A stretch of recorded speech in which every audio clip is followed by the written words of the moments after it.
নমস্কার, শুভ সকালের শুভেচ্ছা জানাই সবাইকে। কেমন আছেন আপনারা সবাই?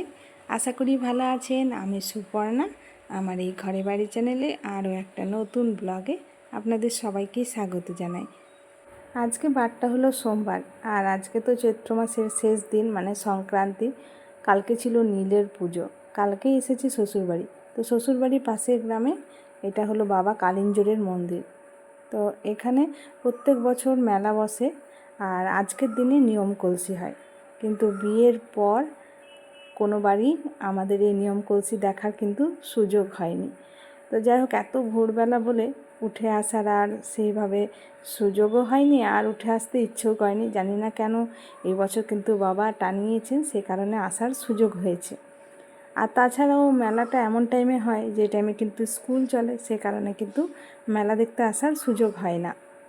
আর এবারে যেহেতু ছুটিতে আছি, তো বরমাসে বলেছে এবছর কিন্তু মেলা দেখে আমরা বাড়ি যাব। তা আমি বললাম যে ঠিকই বলছে, মেলাটা তো অনেক বছর দেখা হয় না, এবছর যখন আছি বাবার মন্দিরে গিয়ে মেলাও দেখে আসবো। আর এই আজকের দিনে হয় নিয়ম কলসি, এটাও দেখব। নিয়ম কলসি মানে হলো এই যে ভক্তরা এখন একবার পুকুরে যাচ্ছে, কিছু নিয়ম করবে, আবার ফিরে আসবে, আবার কিন্তু ওরা একটা মাটির হাঁড়ি নিয়ে জল আনতে যাবে। সেই জলটা কিন্তু এমনভাবে আনবে, জলটা হাঁড়ির মধ্যে থাকবে, মুখে কিন্তু একটা কাপড় বাঁধা থাকবে, অথচ উল্টো করে জলটা আনবে, কিন্তু এক ফোঁটা জল পড়বে না। তো একবার ওরা এলো, এরপর যখন আবার যাবে তখন জল আনতে যাবে। তো ততক্ষণে ভাবলাম আমরা একটু মেলাটা ঘুরে নিই। সারা রাত্রি তো মেলাটা খোলাই ছিল, এক সপ্তাহ হলো এই মেলাটা বসেছে। তো প্রত্যেক দিন হয়তো রাত্রেবেলা খোলা থাকে না, সন্ধ্যে পর্যন্ত খোলা থাকে, আবার সকাল থেকে খোলে। কিন্তু আজকে যেহেতু এই নিয়ম কলসিটা হবে, সারা রাত্রি ভক্তরা এখানেই বসে আছে, অনেক দূর দূর থেকে ভক্তরা সব আসে। তো সেই কারণে আজকের দিনে সারা রাত্রি মেলাটা খোলা থাকে। তো এই যে আমাদের গ্রামের কয়েকজন এসেছে, সাথে আমি, আমার ছোটো ননদ, ভাসুর, কর্তামশাই, আমার মেজো যা, আমরা সবাই মিলে এসেছি। তো জল নিয়ে চলে আসলো। অতক্ষণ তো মন্দির বন্ধ ছিল। এরপর ওরা যখন জলটা নিয়ে আসলো, ওরা আগে জল ঢালবে, পুজো করবে, তারপরে বাকি ভক্তরা কিন্তু মন্দিরে জল ঢালার সুযোগ পাবে। তো বেশ ভালোই লাগে এরকম অনুষ্ঠান দেখতে। আর সত্যি নিয়ম কলসির নামই শুনেছি, কিন্তু কোনোবারই আসার সুযোগ হয়নি। কথায় আছে বাবা না টানালে কিন্তু কোনো কাজই হয় না। তো যাই হোক, এবছর সুযোগ হয়েছে, সে কারণে আসতে পারলাম। প্রচুর ভক্তের ভিড়, কাল রাত্রির থেকে সবাই এখানেই কিন্তু ওয়েট করছিল, কারণ অনেক দূর দূর থেকেই তো সবাই আসে। তো এখন মন্দিরে প্রচুর ভিড়। আজকে যেহেতু সোমবার, আর বাবার মন্দিরে এসেছি, বাবাকে দর্শন করব না এটা তো হয় না।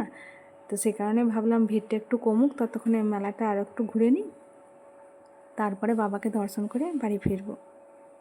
তো এই হলেন আমাদের বাবা। চলুন, দর্শন হয়ে গেছে, এবার বাড়ি যাওয়া যাক।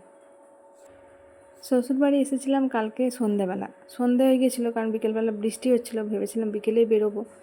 তো যাই হোক, আর বাবার মন্দির থেকে আসতেও আজকে সকাল 7:30 বেজে গেছিলো। তো এসে টিফিন করে এখন আবারও বেরিয়ে পড়েছি বাবার বাড়ির উদ্দেশ্যে। বাইরে তো প্রচণ্ডই রোদ্দুর। কালকে হলো পয়লা বৈশাখ, নতুন বছর, নতুন জামা কাপড় পরতে হয়। তো সেই কারণে জামা কাপড়গুলো সব সাজিয়ে গুছিয়ে বসে পড়েছি। তো এদিকে বাইরে প্রচণ্ড মেঘ এসেছে, ঝড় হচ্ছে, বৃষ্টিও মনে হচ্ছে হবে, এখনও যদিও বৃষ্টিটা শুরু হয়নি। প্রত্যেক দিন বিকেল হচ্ছে আর এই শুরু হচ্ছে বৃষ্টি। এদিকে এই যেহেতু বাইরে বৃষ্টি হচ্ছে, ভাজা হচ্ছে গরম গরম পকোড়া। বৌদি ভাজছে পেঁয়াজ পকোড়া, পেঁয়াজ, বাঁধাকপি, আলু সব দিয়ে।